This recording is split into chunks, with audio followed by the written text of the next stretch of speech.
Hello and welcome back to History for Atheists.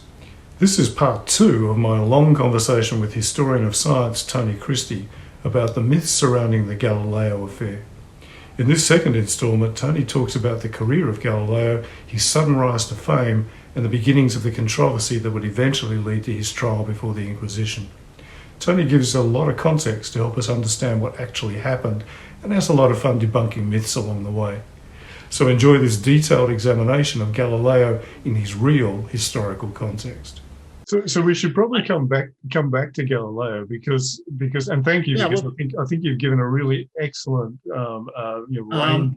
So Galileo, you can say Galileo doesn't even read Kepler. I mean, but Kepler in Latin is very unreadable. I mean, it's he's not a great stylist, right. And so Galileo gets a telescope. He is a Copernican. He actually believes in the heliocentric system. He gets a telescope. He begins observing. He notices that the moon is three-dimensional. That it's not, according to Aristotle, all heavenly models are smooth spheres. All of the heavenly celestial objects are smooth spheres. And he says, no, the moon is Earth-like. There's nothing new in this. I mean, there are people in antiquity who say the moon is Earth-like. He's actually confirming something that has been a theory for 2,000 years. Although a lot of people did reject it, and they weren't happy with this. But whatever. And he's chugging along. Then on 7th of January, 1610, he observes for the first time 3 of the moons of Jupiter. And he thinks they're stars. And he observes them the next night, and they've moved. Stars don't move. And it's like a light bulb. It goes click. And he starts observing them seriously. And by this point, there are 4 of them. And one of the great jokes of history, he did it on the 7th of January. Simon Marius in Nuremberg did it on the 8th of January, literally one day later. So Galileo, and it's really interesting, he's got this notebook, which still exists. And he's writing his observations, his observational notebook. And he's writing in Tuscan, yeah? Italian doesn't exist at that time. He's writing in Tuscan dialect. And he goes click, and the next lines are in Latin, because he knows he's going to publish this. So he's already thinking about how do I publish this. It's Christmas, Easter, and winning the lottery all in one go. That's very Galileo, isn't that typical? He realized isn't that typical? You asked me to recommend books. At the end, one of the books I would recommend is Mario Baccioli's Galileo Courtier, because this describes exactly what Galileo is. He's a greasy pole climber. His whole life is designed around getting to the top, top of the greasy pole, whichever way possible. So he sees the big chance, and he makes his observations of the very careful observations of the moons of Jupiter, and starts preparing his publication, which is his Sidereus Nuncius. And he immediately gets into negotiations with the Medici in Florence about what they would like to have these 4 planets named. And he suggests the Medicean stars. And he also suggests, because there are 4 brothers in that generation of the Medici, and naming each one of them after one of the 4 brothers and various. And he's negotiating with the Duke's secretary, and as soon as he gets the permission to call them the Medicean stars, he publishes, like Sidereus Nuncius, and he goes from being this obscure, unknown, middle-aged professor in Padua to being the most famous scientist in Europe, using the word scientist anachronistically. And this is 1610. Yeah. And so Yeah. the reaction of that, as you say, is that he becomes quite famous. But the Quite church famous. It's hugely famous. The church celebrates this, though, don't they? I mean, yeah. he gets invited to Rome. He's feasted. He's Yeah, given well, an honorary degree. we'll get to that now. So Yeah. like, he's got this book out. Kepler thinks it's wonderful, and takes up the correspondence again. So this is sort of more than 10 years later, and somebody lends him a copy. He doesn't have a copy. Somebody lends him a copy of Sidereus Nuncius, and he writes a book, a pamphlet, an address to the Sidereus Nuncius, which is the starry messenger, or the message of the stars. The Latin is ambiguous, and the interesting thing is he sends this to Galileo. And Galileo republishes it in Padua without asking Kepler and without his permission. Because it's 100% support for the Sidereus Nuncius. So this is Galileo saying, because at this point Kepler is very famous. I mean, Kepler is the imperial mathematicus in Prague. He's the emperor's official astronomer, mathematician, and has a very good reputation. And Kepler, good, like the boss man is saying I'm good now, and I'm going to prove it. And so Galileo's got this thing. And Galileo, there's a second book from Baggioli, which is called Galileo's Instruments of Credit. What Galileo starts doing is he makes telescopes, and he doesn't send them to astronomers. He sends them to cardinals and to aristocrats and so forth, because scientific facts in the time are witnessed. You don't prove things the way we prove them. You prove them by having witnesses. And the higher the social status of your witness, the better is your fact. So Galileo wants to get his facts, his telescopic facts, confirmed by the aristocracy, by the leaders of the church and so forth, not by the astronomers. They don't interest him. They're unimportant. They're just mathematicians. Yeah. But the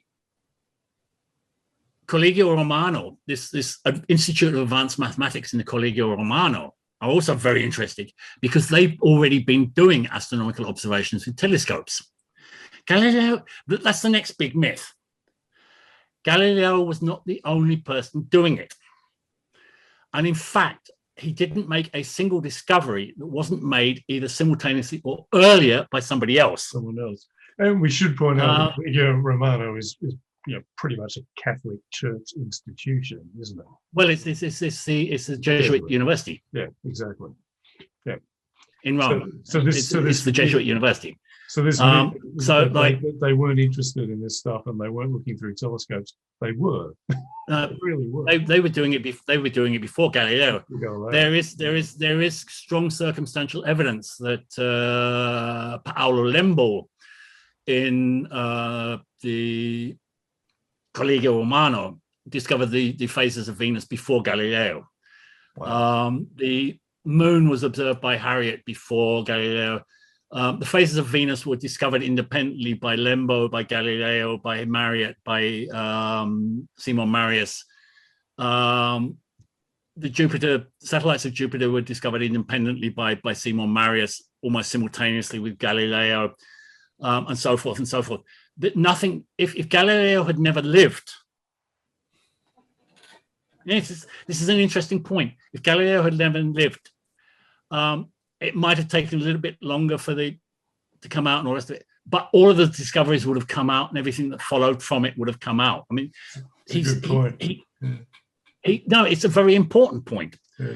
What he did, which nobody else did, was he published. And Sidereus Nuncius is the first real proof that Galileo is this brilliant polemicist. It's actually a press report. It's not a scientific book. It's a wonderful press report. Yep. He never wrote the scientific book. He sort of said, well, that'll come afterwards, and he never got around to writing it. I mean, this is also typical Galileo, like sort of, and he negotiated with the Medici, that having named the moons of Jupiter after the Medici,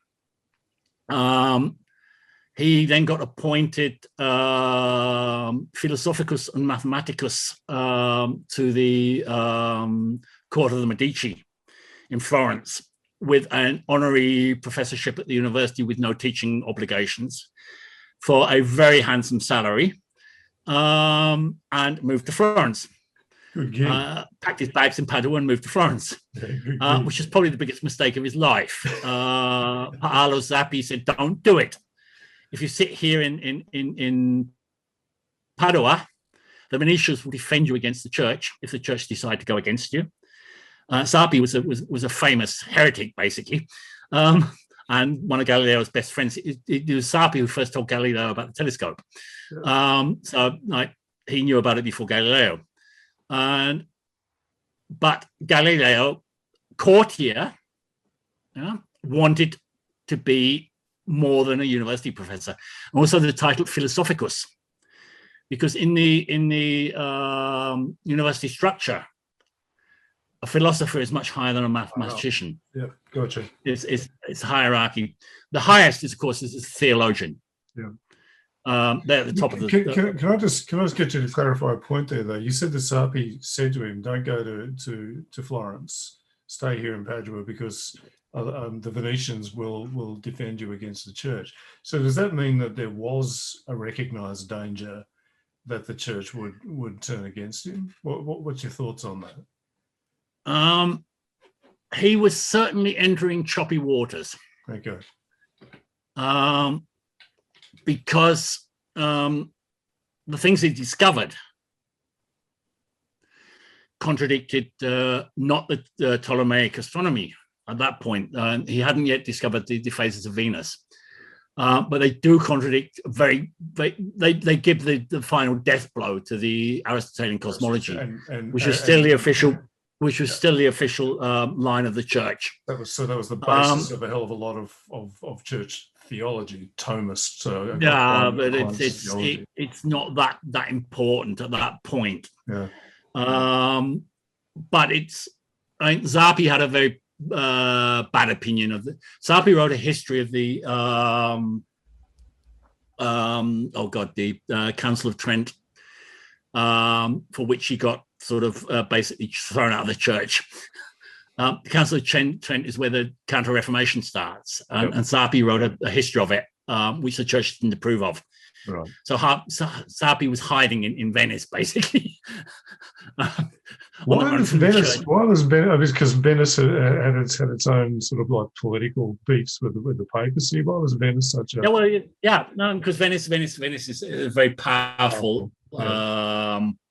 You have to remember that the church is a political organization. Yeah. The church is a political organization. We're not talking religion here. We're talking politics. Yeah. And it's all about power plays. And you're talking about you in a period of absolutism. You have, and Venice is a very powerful state. And Venice had decided the Pope was not going to tell them what to do.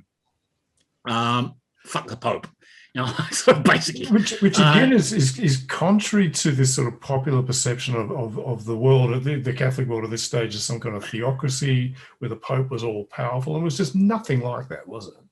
The Pope is very powerful, but not all powerful. His power is dependent on the support and cooperation of the political powers. Yeah. And they're all vying with each other for jockeying for power, for position. And Venice was powerful. Venice was very rich.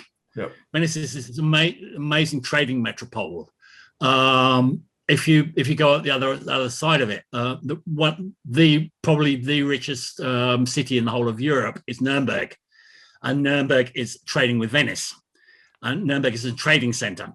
Yep. And Nuremberg and Venice are very closely linked. Nuremberg has major trading depots in Venice, and is taking all the stuff that Venice is bringing in from the Orient and taking it and distributing it throughout Europe. So trade is a very important point. This is and Nuremberg, of course, is Protestant. and Venice is Catholic, but it doesn't bother its business. I often say that if you ignore economics in history, you don't understand history. But just let's go back. So he's now in Florence. What year are we now? Is this 1611? This is sort of 1611 or whatever. Yeah, 1611, 1610, 1611. Hmm. And as with any scientific discovery, it needs to be confirmed. Yeah. Yep. We see it every day. We see it every day with the retracted papers. Yeah. It's a big debate in modern science, retracted papers. People publish things and other people say, I can't confirm that. And the paper gets retracted. Yeah. So Galileo has published this pamphlet, which is a bomb. Yeah. The first edition sold out in something like 24 hours. Now, it's only an edition of 600 or whatever, but it sold out. It's a bomb. Yeah. The English ambassador to Venice bought 2 copies on the first day and sent them to England. So it was in England within a couple of weeks. Thomas Harriot got his hands on one. And it was a sensation. Sidereus Nuncius, and of course people questioned it. He's making all these ridiculous claims. And the big point is, and this is another thing that people forget, the telescopes at the time were total crap. And it was incredibly difficult to see anything through them at all. Galileo had very, very good telescopes and was a very, very good observer. Thomas Harriot probably had better telescopes and was also a very good observer.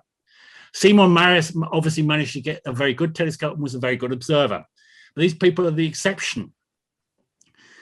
And it was almost impossible to confirm what Galileo had seen. So Galileo needed confirmation, and he turned to Collegio Romano and the Institute of Advanced Mathematics. And they'd already been doing observations, and they'd already made several of the discoveries that Galileo had made. Yep.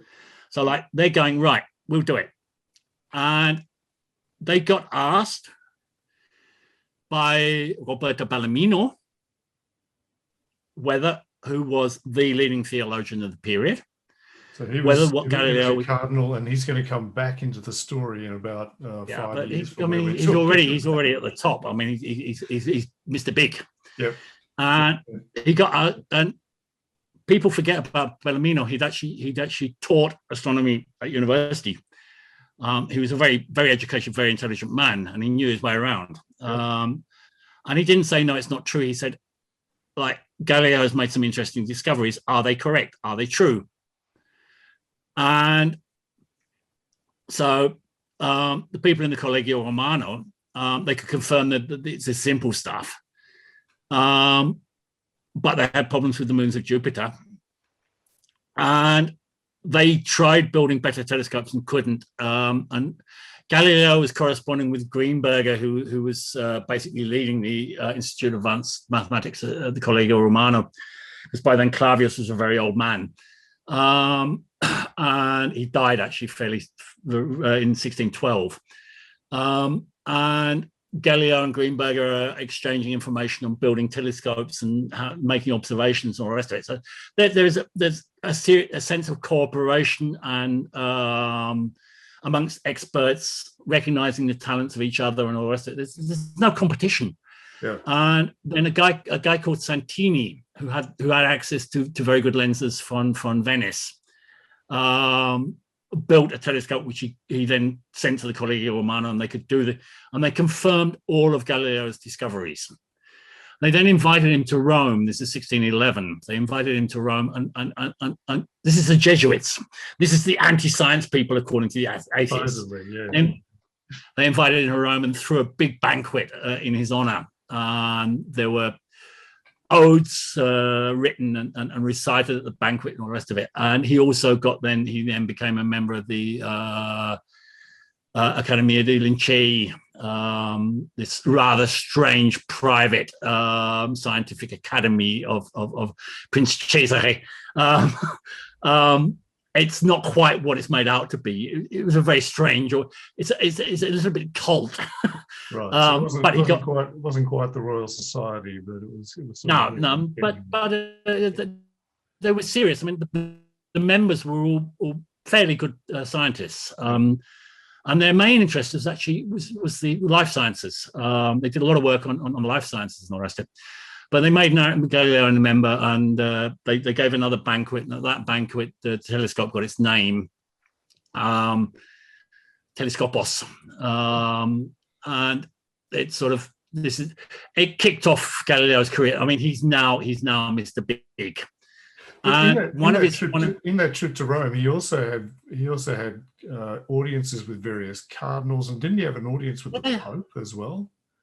No, not at that point. Not the Pope, right? Not at that point. He's right, but one of his mates, one of his admirers, and one of his patrons is a cardinal called Barberini.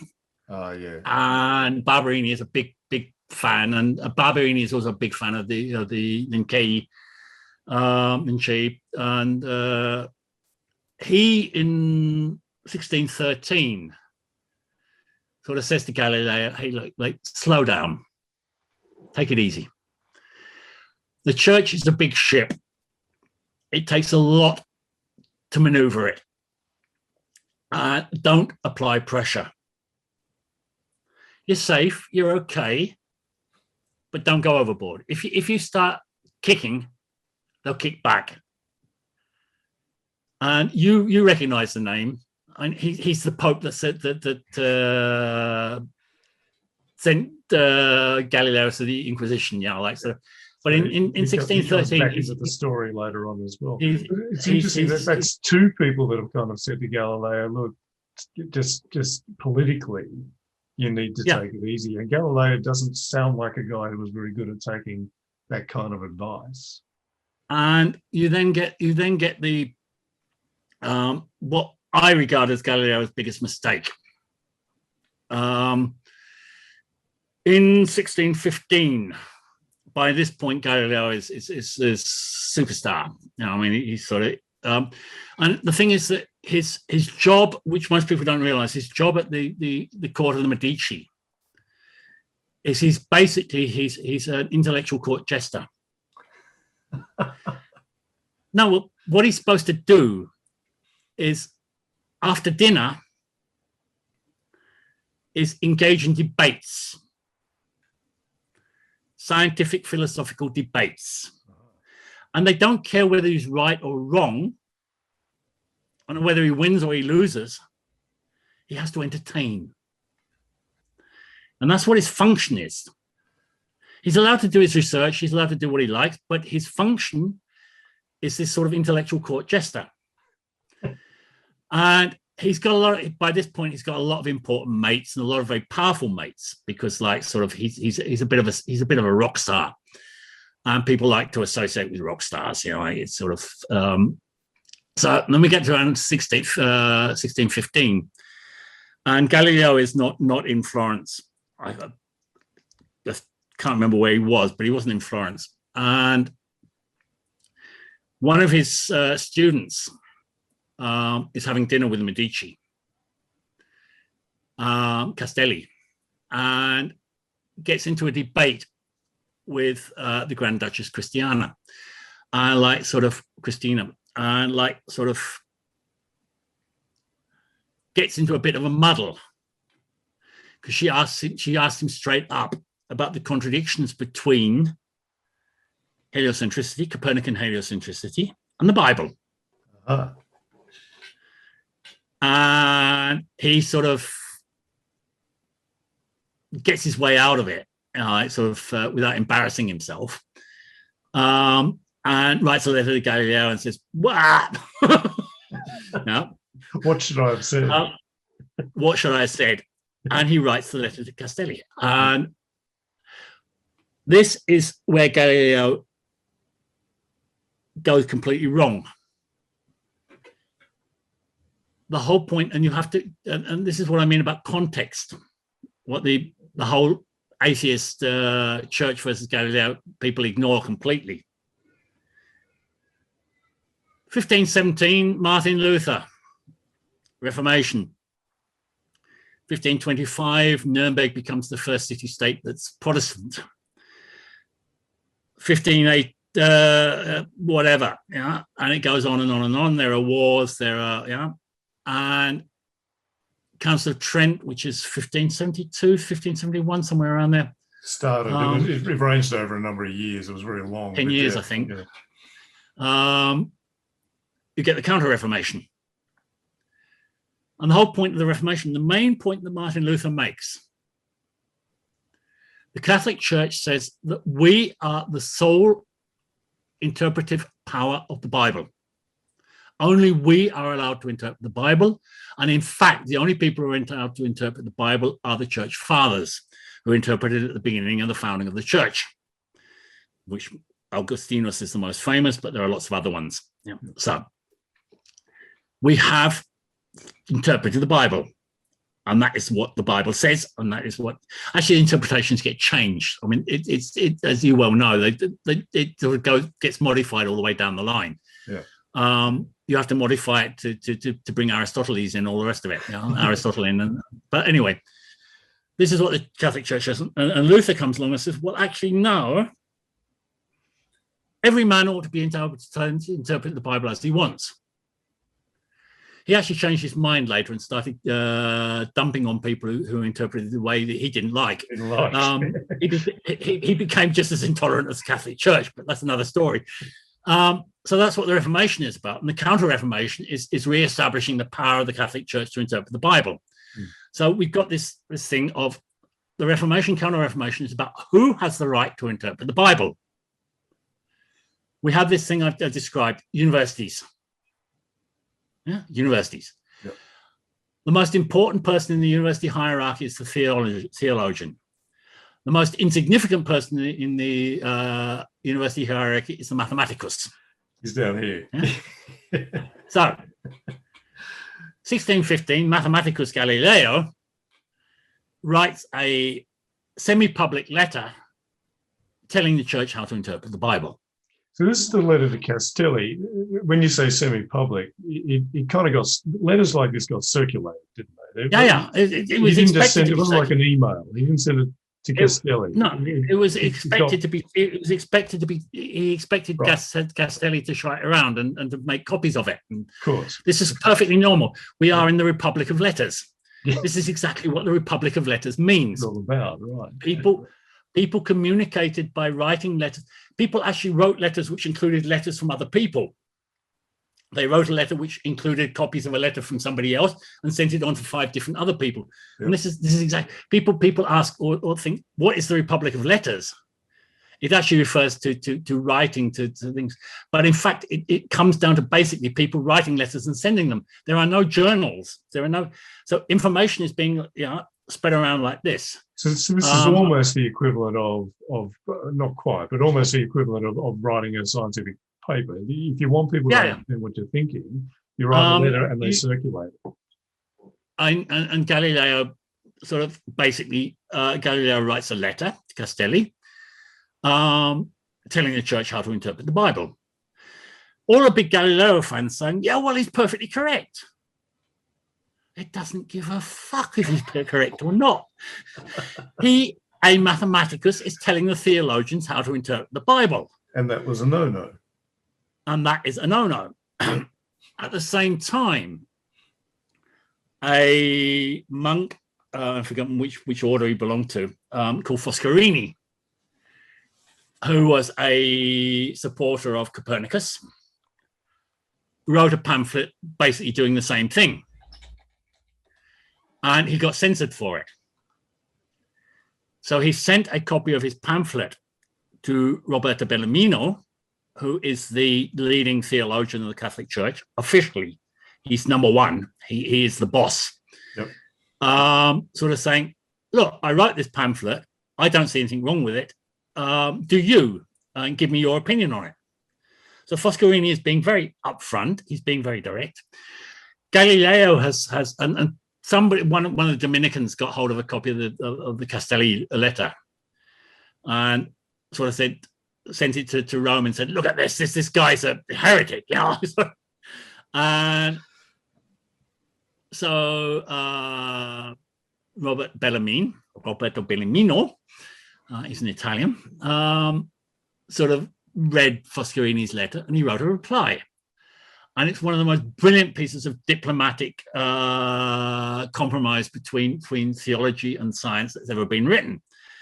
And everybody tries to, all of the opponents of the church all try to read things into the letter that aren't in there. They accuse him of being a bigot and all sorts of things, which he isn't. He's a very, very intelligent, very open-minded man. Yeah. What he basically says, look, we've got this situation. You have a theory, you have a hypothesis for which there is absolutely no proof. And this is a big deal. There is no proof for the heliocentric hypothesis. There's arguments, but not proof. There's arguments, but not proof. Yeah. And it contradicts Holy Scripture. Yeah. So, treat it as a hypothesis, you won't have any problems. Present it as a theory, I'm using modern terminology, present it as truth, as a theory, you're going to have problems with the church. If somebody should find proof for this hypothesis, then we will have to reinterpret Scripture carefully. The Foscarini letter is brilliant. I'm going to put a link. I'm going to put a link to the Foscarini letter in the details on this video, Tony, because I think that is probably a key document that everyone should read and try and understand. It is. It's quite short, but I think what Bellarmine. I've got it on my blog as well. But what he says is very reasonable. He actually says, look. If you just said it then, if proof could be shown of this, then yeah, we'd have to reinterpret some points of Scripture. But he said, but no such demonstration has been shown to me. And that's exactly what we should expect when it comes to science. Hypothesis is fine, but until you can prove it, then we're not going to change 1,000 years of thinking. And I think another point is that the points of Scripture that he's talking about, they're not major doctrinal texts. They're bits in the book of Joshua and bits in the book of Kings. Yeah. It's still important, but it wouldn't have been a problem, and ultimately wasn't a problem for them to reinterpret it because they weren't biblical literalists. Something else that particularly American atheists don't seem to quite understand. Sorry, no, that's okay. To make that point, but it's very good. So, like, at the same time, because this Dominican had the letter from Castelli, which then Galileo, and this is typical Galileo, he said, that's not the letter I wrote, somebody's faked it. This is the letter I wrote and produced a different version. Yeah. And recently the original has turned up with the corrections by Galileo. Where do I have to end now? Because he's a lying bastard. When he got into a dispute with Christoph Scheiner, about who first discovered the sunspots, Galileo keeps changing the date on which he first observed the sunspots to get the priority. Yeah, I think it's 3 different dates that always get predated. You know, he's sort of, because he discovered them first. It doesn't matter when he'll go on changing the date until he gets the priority. Galileo is not an honest man. He's definitely not an honest man. And he actually produced a much longer, much more well-argued version of the Letter of Castelli, which is Letter of Christina, which then got published much later. But anyway, the Pope set up a commission to look at heliocentricity and the Bible. And we're now in 1616. 1615. 1615. But 1615. Just before we go on, you just mentioned the sunspots. Galileo wrote a pamphlet on sunspots, which was passed by the Inquisition for publication, which included heliocentric arguments. That would have been in 1613, 1614. Yeah. They didn't seem to have a problem. So it wasn't heliocentrism that was the problem. It was, as you say, at that point, it was interpreting the Bible that was the problem. He then the Pope sets up a commission of 11, I've forgotten what they're officially called, but there are 11 people in this commission to examine the question. Basically, the conclusions they come to that is that heliocentricity, as a theory, heliocentricity is formally heretical, and it's absurd in philosophy, which means it's scientifically unproved. The phrase "absurd in philosophy" sounds really thing, but all it means basically it's not proven.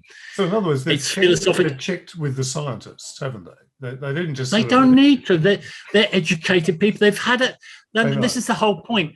The atheists will go on, but they don't know any science. They've had a scientific education like anybody else who's young.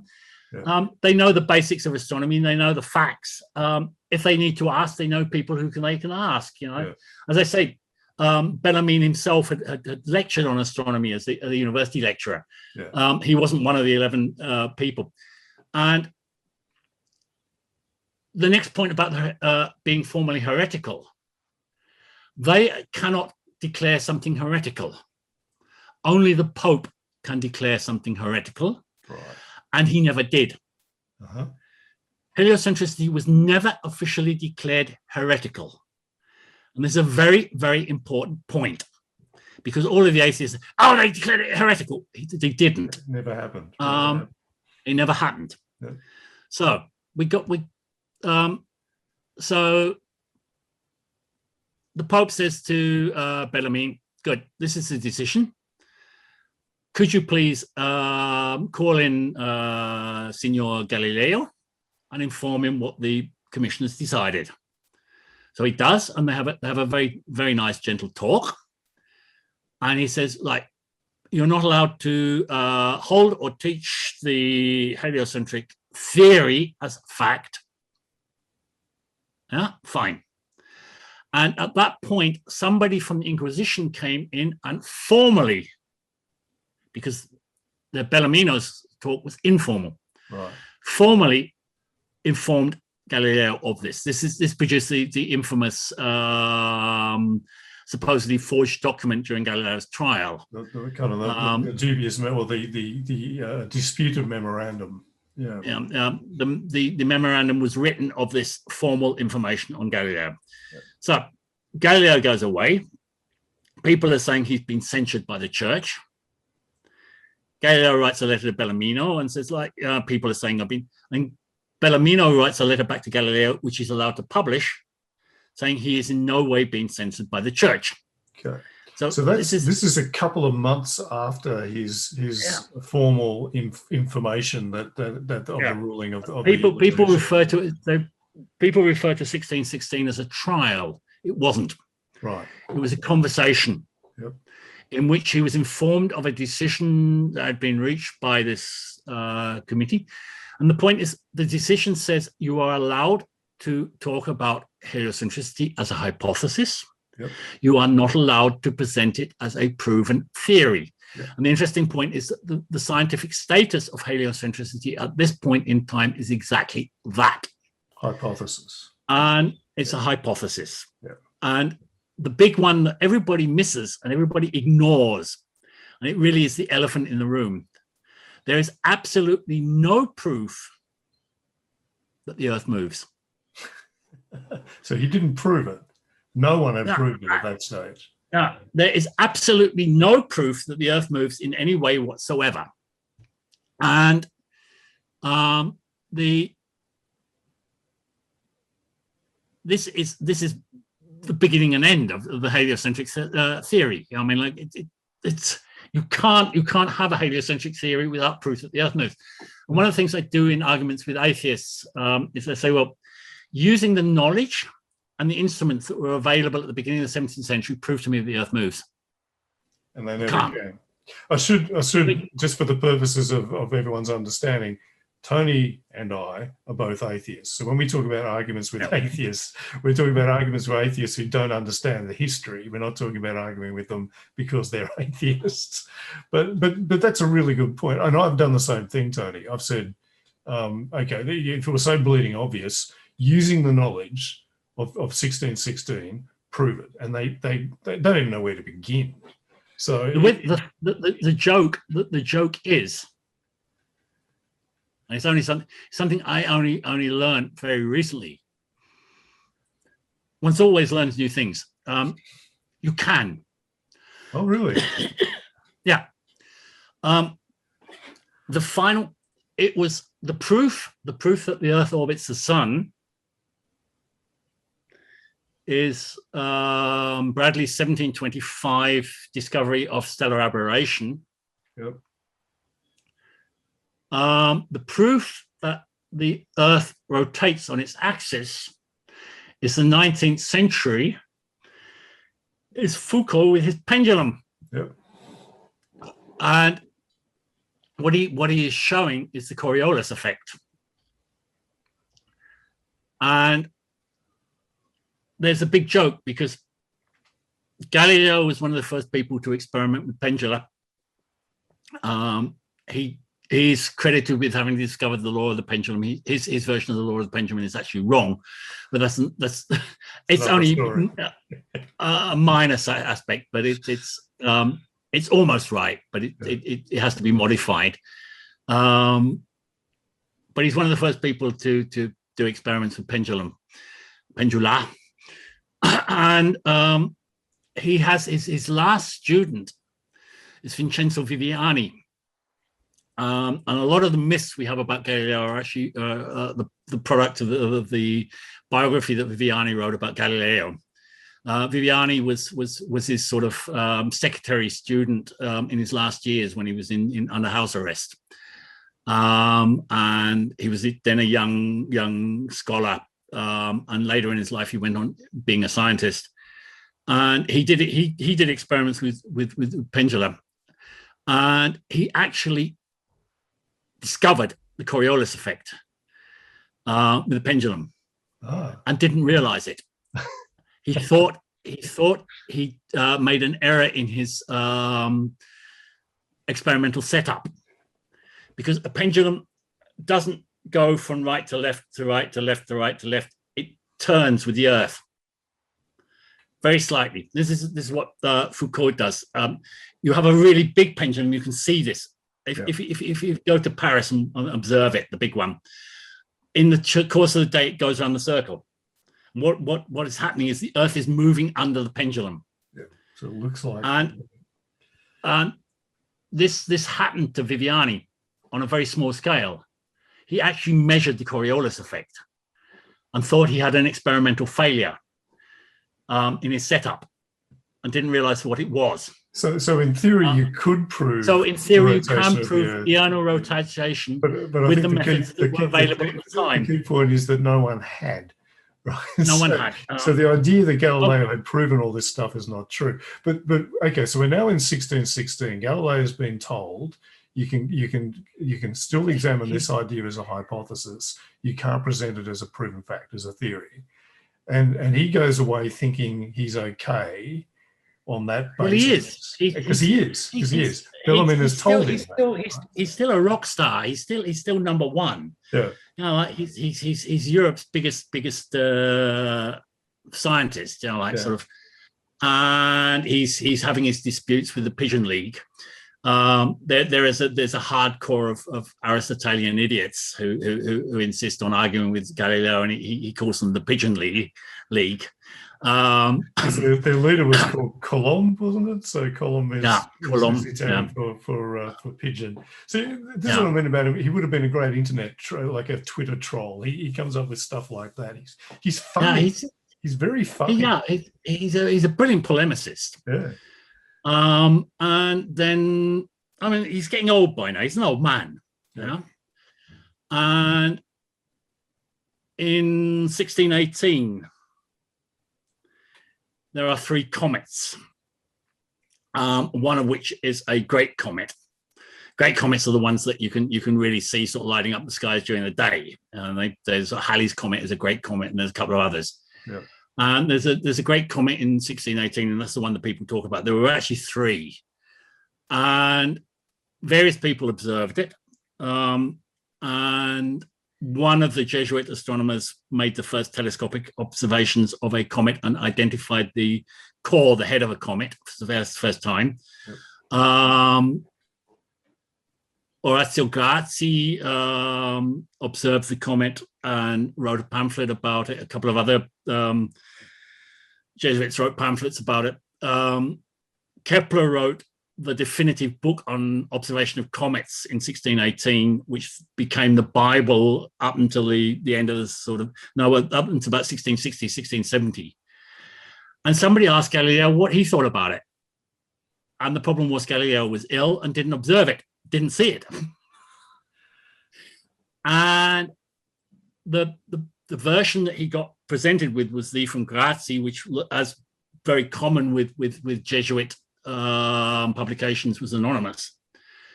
And people think people argue that this is because the Jesuits were scared to argue. It's actually to do with the Jesuits have to give up their personality when they become Jesuits. Yep. They cease to be an individual. They are a Jesuit. So we know by most, but we know by many of the early Jesuits, we know absolutely nothing about their childhood, their background, or anything else because of this. Oh. They give up their personality. They cease to exist. They are Jesuit. Yep. Yeah?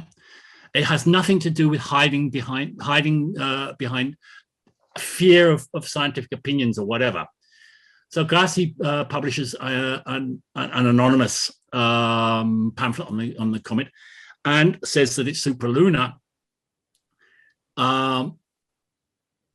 and thinks that it confirms a taconic system because it orbits the sun. And one of the others, not Grassi himself, but one of the others actually tracks the orbit and says, yes, it definitely orbits the sun. Yeah. And Tycho had argued back in 1570 for his system exactly that the comets are supralunar and they orbit the sun, and that is his proof that everything orbits the sun. By this point, everybody accepts that comets are supralunar. Aristotle had said that comets, because their changes in the heaven, are sublunar. They're yep. Meteorological effects. So again, it's a nail in the coffin of Aristotelian cosmology. And already and the point is that Clavius, who wrote the definitive Catholic textbook on astronomy, accepts that comets are supralunar. He accepts that nova are supralunar, that there are changes in the heaven. So Galileo comes along in 1618 and says, no, it's sublunar and there are no changes. And you think, yeah, what the, Mr. Galilei, please. And why he does this is because he doesn't want to give anybody support to a Tychonic model. Oh, right. Because if he accepts that they are supralunar and orbit the sun, this is seen as evidence for a Tychonic model. They are supralunar and some of them orbit the sun. Not all comets do it, but some of them do. And the Tychonic model, just for the viewers or listeners who don't. Well, I did explain it earlier. It's the planets orbit the sun and the sun orbits the Earth. Okay. We have to leave our conversation with Thony there, but in the third and final part of this episode, he will get to the real climax of the story, the publication of Galileo's Dialogo and his trial before the Inquisition. So I'd encourage you to check that out next. See you again here soon.